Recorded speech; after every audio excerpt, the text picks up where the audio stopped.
নমস্কার, আমি হীরক আর আপনারা দেখছেন প্যারালাল ঝলক ডিজিটাল মিডিয়ায় এই প্রথম বাংলায় খেলার খবরের বুলেটিন। মোহনবাগান ইস্টবেঙ্গল থেকে ইপিএল লা লিগা, ভারতীয় ফুটবল থেকে আন্তর্জাতিক ফুটবল, সব খবর নিয়ে আমাদের বিশেষ সেগমেন্ট খেল সকার। আগামী 20শে মার্চ মুম্বাই সিটি এফসির বিরুদ্ধে নামছে মোহনবাগান সুপার জায়ান্ট, কিন্তু তার আগেই বড়সড় ধাক্কা সবুজ মেরুন শিবিরে। অনুশীলনের সময় চোট পেলেন মোহনবাগান রক্ষণের প্রধান ভরসা অ্যালবার্তো রড্রিগেজ। কিয়ান নাজরির সঙ্গে প্রস্তুতির সময় ট্যাকেল করতে গিয়েই নাকি এই চোট পেয়েছেন তিনি। আপাতত চিকিৎসকের তত্ত্বাবধানে রয়েছেন অ্যালবার্তো রড্রিগেজ। হাতে আর মাত্র 2 দিন, এরপরই মুম্বাইয়ের বিরুদ্ধে নামবে মোহনবাগান। সেখানেই এবার অনিশ্চিত হয়ে পড়লেন রড্রিগেজ। একেতেই রবিনহো নেই, এবার যদি অ্যালবার্তো রড্রিগেজও খেলতে না পারেন তবে মোহনবাগানের চিন্তা বাড়াটাই তো স্বাভাবিক। পিছিয়ে গেল ইস্টবেঙ্গলের মোহামেডানের বিরুদ্ধে ম্যাচ। আগামী 21শে মার্চ নয়, 23 মার্চই যুব ভারতীতে মোহামেডানের বিরুদ্ধে খেলতে নামবে লাল হলুদ ব্রিগেড। 21শে মার্চ ঈদ, শহরে যেহেতু উৎসব, সেই কারণেই ম্যাচের জন্য পর্যাপ্ত নিরাপত্তা দিতে না পারার কথা পুলিশের তরফে জানানো হয়েছিল। এরপরই শুরু হয়েছিল আলোচনা। অবশেষে ম্যাচ পিছানোরই সিদ্ধান্ত নেওয়া হয়েছে ফেডারেশনের তরফে। আগামী 21শে মার্চ ম্যাচ হওয়ার কথা থাকলেও শেষ পর্যন্ত সেই ম্যাচ হবে 23শে মার্চ।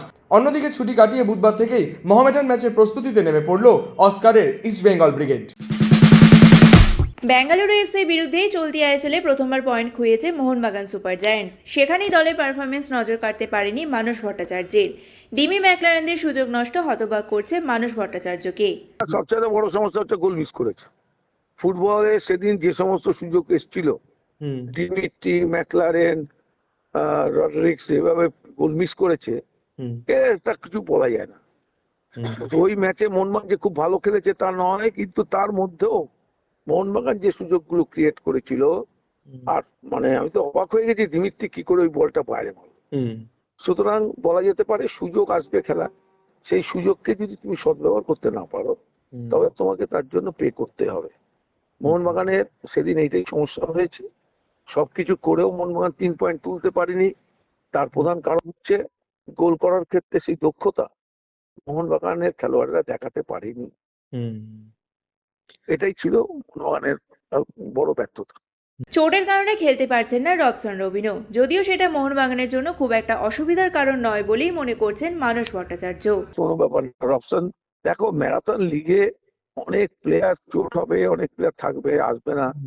আমি যেটা বলেছিলাম যে ওই দুটো উইঙ্গার তাদের কাছে একটা সুযোগ ছিল, তোমার লিস্টন কোলাসো এবং মানবিরের কাছে, এবং তারা প্রথম থেকে শেষ পর্যন্ত মাঠে চেষ্টা করেছে।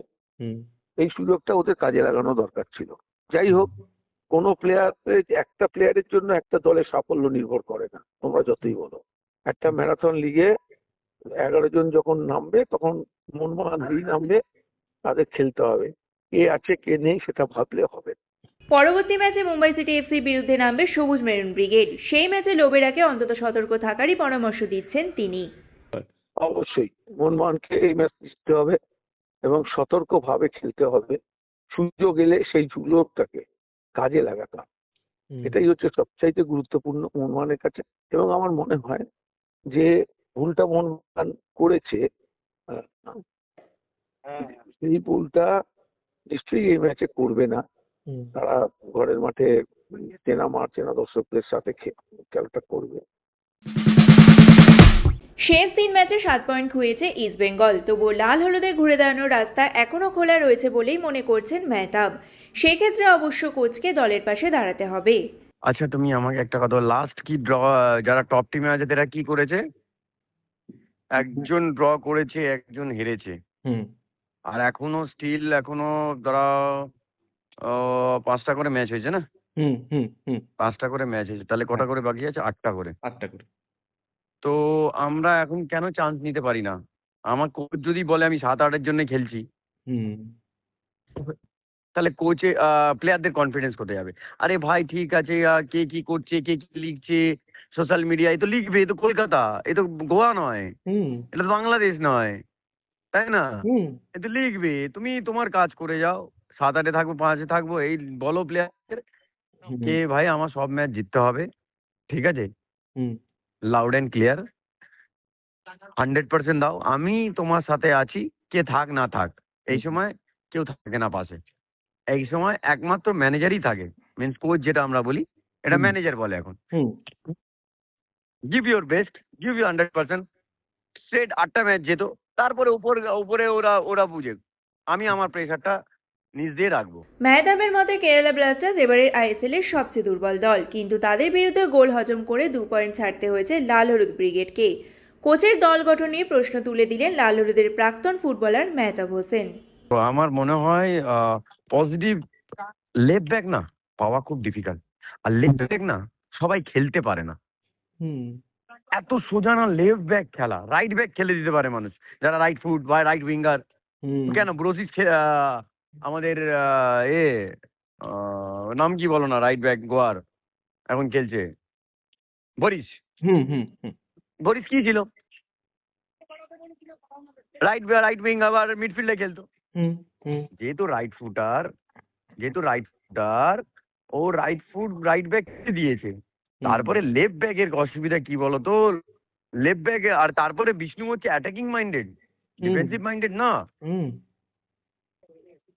ও পুরোপুরি আজকে কালচক্ররাও কিন্তু পরে নামাতো, এই কারণে নামাতো যে তোর ডিফেন্সিভ কোয়ালিটিটা পুয়ার। আর অ্যাটাক তুমি যদি দেখো, মোস্ট অফ দ্য অ্যাটাক কিন্তু বিষ্ণু দিকে হয়েছে সেদিনকে। আমি নিজেই কমেন্ট্রি করছিলাম, আমি দেখছিলাম, ঠিক আছে, নিজেই কমেন্ট্রি করছিলাম নিজে দেখে। আজকে তুমি একটা ও তো ব্যাট শো হলো না, তো জয় গুপ্তাকে স্টার্ট করা উচিত ছিল। দেখো আমি কোচের থিঙ্কিংটা কি আমি তো বাইরে থেকে বলতে পারবো না, এটা আমার থিঙ্কিংটা হচ্ছে পজিটিভ। যখন ও ফেল করবে জয় গুপ্তা তখন ঠিক আছে। এবার তুমি যখন ধরো আমি আজকে কেরালা ব্লাস্টারের এগেইনস্টে যদি এরম করি, তাহলে মন মানের সাথে আমি কি করব, তাই না? একদম তো তাই। কেরালা ব্লাস্টারের মতন উইক টিম তার আগে যে চেন্নাইয়ের কাছে খেলেছে, তুমি ভাবতে পারবে না। খেলা দেখে আমি কমেন্ট্রি করতে ইচ্ছা করছিল না আমার, এত বাজে খেলছিল কেরালা। আই সোয়ার, মানে এটা বলার বাস্তব বলছি, কেরালা টিম আমি আগে 3 বছর নিজেই খেলেছি, তারপরেও দেখেছি, ঠিক আছে, বোকানোভিচের আন্ডারে, ঠিক আছে, অসাধারণ ফুটবল, লুনা ফুনা এইসব সব যারা ছিল। তারপরে এই কেরালা ব্লাস্টারকে আমি না মাথা যন্ত্রণা হয়ে গেছে, বিশ্বাস করবে না। I swear and god. তারপরে যেই গোলটা আসাল করে গেল, তুমি ভাবতে পারবে না, আসাল যে গোলটা করে গেল, যেখান থেকে গোল করে গেল সেখানে একটা অলওয়েজ একটা ফিক্সড ম্যান থাকে মিডল অফ দ্য পোস্ট। একটা প্রফেশনাল টিম কি করে ওই ভুলটা করতে পারে? ম্যান টু ম্যান যারা থাকবে, 3টে ফিক্সড ম্যান থাকে, একটা মিডল পোস্ট, একটা ফার পোস্ট, আর একটা তোমার নিয়ার পোস্ট। এই 3টে ম্যান ফিক্স থাকে, ঠিক আছে। এবার তুমি আমায় বলো কি করে একটা প্রফেশনাল টিম ওই জায়গা থেকে ম্যান নেই? আর আসাল যে পিছন থেকে দৌড়ে এসে তা নয়, আসাল কিন্তু অন দ্য স্পট করে নক করেছে। পেছন থেকে এসে ম্যান মার্কিং নিজে ছাড়িয়ে এসে যদি গোল করতো তাহলে মানা যেত, তাই না? একদম। একটা প্রফেশনাল টিম, প্রফেশনাল কোচ কিভাবে এই ভুলটা করে? আমি কাউকে ক্রিটিসাইজ করি না, একটা মানুষের হারলে একটা প্রবলেম আসে, কিন্তু এতটাও নয়। এটা সিম্পল একটা ম্যাথমেটিক্স। আমার 8টা ম্যাচ বাকি আছে, ঠিক আছে, 5টা ম্যাচ হোম ম্যাচ খেলেছি, এরপরে সব অ্যাওয়ে ম্যাচ, প্রায় সব অ্যাওয়ে ম্যাচ খেলবো, ঠিক আছে। গো all out, play attacking football, give your best, ঠিক আছে। 8টা ম্যাচ আছে, 8টা ম্যাচ জিতি, end of the season let's see, দেখা যাক কি হয়। এটাই প্লেয়ারদের বোঝাতে হবে, ব্যাস। 8-8-এ থাকবো, 6-এ থাকবো, সেটা ম্যাটার করবে এরপরে, তাই না? একদম তো তাই। এন্ড অফ দ্য সিজন আমি প্লেয়ারদেরকে উজ্জীবিত করবো না। ইউসেফ এজেজারিকে নিয়ে খুশি হলেও অ্যান্টন সোজবার্গকে কেন দলে নেওয়া হয়েছে সেটাই বুঝতে পারছেন না সৌমিক দে। তার পজিশনই বুঝতে পারছেন না এই প্রাক্তন ফুটবলার। প্রত্যেকে আমি এখনো ভালো খেলবো, সিরিয়াসলি বলছি, কিছু মনে করো না। আমি এখনো নামলে আমি এখনো ওর থেকে ভালো খেলবো। ও কোনো ফুটবলারই না, প্লিজ। ওকে নিয়ে আমি আলোচনা করিও নি, তুমি কথাটা তুললে বলে আমি মনে পড়লো একটা প্লেয়ার আছে। প্লেয়ারকে অসম্মান করি না, সম্মান করি। ও যথেষ্ট, ডেনমার্কে কোথায় খেলেছে আমি জানি না, ইস্ট বেঙ্গল জার্সি পরার মতন এখনো ওর সেই ক্যাপাবিলিটি আসেনি। আর সেই আমি অনুপাতে, আমি কেন, তুমি যদি 1 লক্ষ লোককে জিজ্ঞেস করো, দর্শককে, সে তার সেই কথাটাই বলবে। আমি কি দেখেছো, তুমি নিজে বলো না, তুমি একটা নিজে বলো না, ওর থেকে কি পেয়েছো? এতগুলো ম্যাচ খেলে গেছে, কিছু পেয়েছো? একটা ইন্ডিয়ান প্লেয়ার ওর থেকে নো ডাউট অনেক ভালো হুম। খেলবে। একদম। আমি আমি আদৌ বুঝতে পারছি না পজিশনটা কোথায়, হ্যাঁ। কোচ ওকে কোথায় খেলাচ্ছে জানি না। দেখো আমি জানি না কোথায় ওর পজিশন এবং হুম। কোচ কোথায় খেলাচ্ছে। যেখানেই খেলুক, দেখো একটা বিদেশির তো একটা ছোঁয়া থাকে, নিশ্চয়ই হুম। কিছু একটা ভালো কিছু তো তুমি এজাজিয়ে এসছে। ও যদি 4টে গোল হয়ে গেছে, একটা হুম। স্ট্রাইকার হিসাবে ও করে গেছে তোর কাজ, আগামী দিনেও করবে। কিন্তু ওর থেকে আমি কিছু আশা পাইনি, এখনো আশা মনে হয় না পাবো। তার থেকে মনে করো আমি আমি ভালো খেলবো বেটার। মোহনবাগান শীর্ষে থাকলেও ইস্টবেঙ্গল চেষ্টা করলে তাদের ধরতে পারবে বলেও মনে করছেন সৌমিক দে। মোহনবাগানের শীর্ষস্থান ধরে রাখাটা এখন অনেক বেশি চ্যালেঞ্জের বলেই মনে করছেন তিনি। এবং ইস্ট বেঙ্গল এখন 6 থেকে মনে হয় আমার 6 না কত নম্বরে আছে আমি হুম। মনে করি দেখলাম। মোহনবাগান টিম অনেক ব্যালেন্স টিম। কেন তুমি বলবে কেন? হুম। ওদের রিজার্ভ বেঞ্চ অনেক শক্তিশালী। ওদের একটা স্ট্রাইকার অফ হয়ে গেলে সেকেন্ড স্ট্রাইকার নামাচ্ছে, সেকেন্ড স্ট্রাইকার অফ হয়ে গেলে থার্ড স্ট্রাইকার নামাচ্ছে। অপশন প্রচুর হুম। ওদের। আর সব থেকে বড় কথা, টিমটা 2 বছর ধরে একই টিম ধরে রেখেছে। হুম। কম্বিনেশন তো হবে, হয়তো নতুন কোচ এসছে, হুম। কোচের কোনো ভূমিকা নেই। আমি ধরলাম কোচের কোনো এখানে ভূমিকাই নেই। প্লেয়াররা যারা আছে তারা তো জানে ওই প্লেয়ারটা কোথায় যেতে পারে, আমাকে কোথায় বল দিতে পারে, ওই প্লেয়ারটা কোথায় রান করতে পারে। প্লেয়াররা তো নিজেরা জানে। কোচ হয়তো একটু সিস্টেমটা হয়তো একটু চেঞ্জ করাবে, হুম। কাকে খেলাবে, কোন ম্যাচে কি খেলাবে, কোন ম্যাচে কাকে কি দরকার, সেটা কিন্তু মোহনবাগান কোচ করছে। এবং মোহনবাগানের আগেই বললাম যে ওদের ডিফেন্স থেকে শুরু করে মিডফিল্ড থেকে শুরু করে স্ট্রাইকার, ইন্ডিয়ান বলো ফরেনার বলো সবই ব্যালেন্স। এটা হচ্ছে রিজার্ভ বেঞ্চটা হচ্ছে যার শক্তিশালী যত হবে, যত ভালো হবে, তারা কিন্তু অনেক এগিয়ে থাকবে। এবার দেখো ইস্ট বেঙ্গলও নো ডাউট, আমি বলবো না খারাপ টিম, ওরাও চেষ্টা করছে। তবে এখন নতুন অনেক ছেলে অ্যাড হয়েছে, নতুন ছেলে জয়েন করেছে, সেটা কিন্তু দেখতে হবে। এবার যখন খেলা হবে ইস্ট বেঙ্গল সেটা আলাদা কথা, তখন কি হবে সেটা আমিও জানি না, তুমিও জানো না, এবং পৃথিবীর কেউ জানে না কি হবে। তাই বলবো যে মোহনবাগান যাচ্ছে যাক, কিন্তু পেছন থেকে একটা রান করা কিন্তু একটা আলাদাই মজা। যে ফার্স্ট পজিশন ধরে রাখা কিন্তু টাফ সবসময়। রবিবার বার্সেলোনা ক্লাবের সভাপতি পদে নির্বাচনে জোয়ান লাপোর্তা তার প্রতিদ্বন্দ্বী ভিক্টর ফনকে বিপুল ব্যবধানে পরাজিত করেছিলেন। তিনি 48,480 জন ক্লাব সদস্যের প্রদত্ত ভোটের 68.1% পেয়ে 2031 সাল পর্যন্ত সভাপতি পদে নিযুক্ত হয়েছেন। নবনির্বাচিত বার্সেলোনা সভাপতি জোয়ান লাপোর্তা ক্লাবের প্রাক্তন কিংবদন্তি ও ইন্টার মায়ামি সুপারস্টার লিওনেল মেসিকে বার্সাতে ফিরিয়ে আনার আগ্রহ প্রকাশ করেছেন। মঙ্গলবার লা লিগার রায়ো ভালেকানো নিজেদের ঘরের মাঠে মুখোমুখি হয়েছিল লেভান্তের বিপক্ষে। ম্যাচের প্রথমার্ধের শেষ মুহূর্তে এসপির করা গোলে 1-0 এগিয়ে যায় লেভান্তে। দ্বিতীয়ার্ধের শেষ মুহূর্তে ভালেকানোর হয়ে সমতা ফেরায় সিজ। ম্যাচ শেষে 1-1 গোলে ড্র করে ভালেকানো এবং লেভান্তে। এই ড্রয়ের ফলে লিগ টেবিলে 13 নম্বরে উঠে আসে ভালেকানো। বিরাট রোহিত থেকে অভিষেক বুমরা আন্তর্জাতিক মঞ্চে কিরকম করছেন সকলে।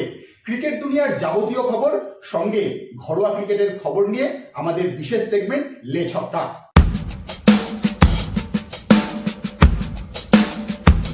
আসন্ন আইপিএলের জন্য অধিনায়কের নাম ঘোষণা করল কলকাতা নাইট রাইডার্স। পরীক্ষা নিরীক্ষার পথে না হেঁটে দলের এক অভিজ্ঞ ক্রিকেটারের হাতে তুলে দেওয়া হলো নেতৃত্বের দায়িত্ব। অধিনায়ক বদল করল না কেকেআর। গত বছর নেতৃত্ব দেওয়া অজিঙ্ক রাহানের ওপরেই ভরসা রাখলেন কেকেআর কর্তৃপক্ষ। মঙ্গলবার সমাজ মাধ্যমে রাহানের নাম অধিনায়ক হিসেবে ঘোষণা করেছে নাইট শিবির। গতবার আইপিএলে প্রত্যাশিত ফল করতে পারেনি 2024 সালের চ্যাম্পিয়নরা। ব্যর্থতার পর কোচ চন্দ্রকান্ত পণ্ডিতের চুক্তিও বৃদ্ধি করা হয়নি। রাখা হয়নি গতবারের সহ অধিনায়ক ভেঙ্কটেশ আয়ারকেও। হাঁটুর চোটের কারণে এখনও ঠিকমতো হাঁটতে পারছেন না হর্ষিত। তারপরেও হর্ষিতের পরিবর্তন খুঁজছে না কলকাতা নাইট রাইডার্স। মুস্তাফিজুর রহমানের পরিবর্তে ব্লেসিং মুজারাবানিকে দলে নিলেও এখনই হর্ষিতানের পরিবর্তন খুঁজছে না কেকেআর। হর্ষিতের মাঠে ফেরার কোনো নির্দিষ্ট দিন জানায়নি ভারতীয় ক্রিকেট বোর্ড। আপাতত বেঙ্গালুরু সেন্টার অফ এক্সেলেন্সে রয়েছেন তিনি। তবে রিপোর্টে বলা হয়েছে প্রতিযোগিতার শেষ দিকে সুস্থ হয়ে ফিরতে পারেন হর্ষিত। শেষের কয়েকটি ম্যাচে পাওয়া যেতে পারে তাকে। সেই কারণেই পরিবর্তন নিচ্ছে না কলকাতা নাইট রাইডার্স।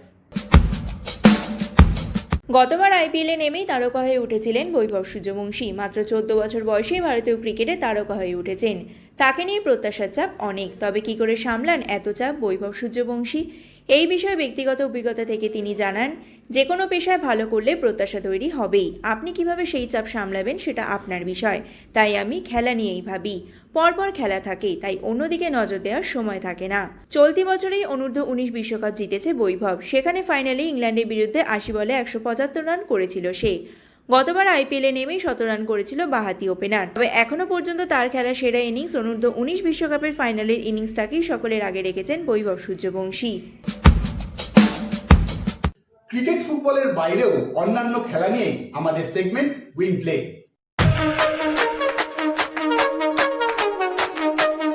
এই মুহূর্তে তাদের সেরা ফর্মে নেই গোল্ডেন স্টেট ওয়ারিয়ার্স। যদিও তারা ওয়াশিংটন উইজার্ডসের বিপক্ষে সর্বশেষ জয় পেয়েছিল ১২৫-১১৭ ব্যবধানে, কিন্তু দলটি এখনও পয়েন্ট টেবিলে রয়েছে ৩৩ থেকে ৩৫ নম্বরে। একটি শীর্ষস্থানীয় ফ্র্যাঞ্চাইজির জন্য এই পরিসংখ্যানটি বেশ দুর্বল।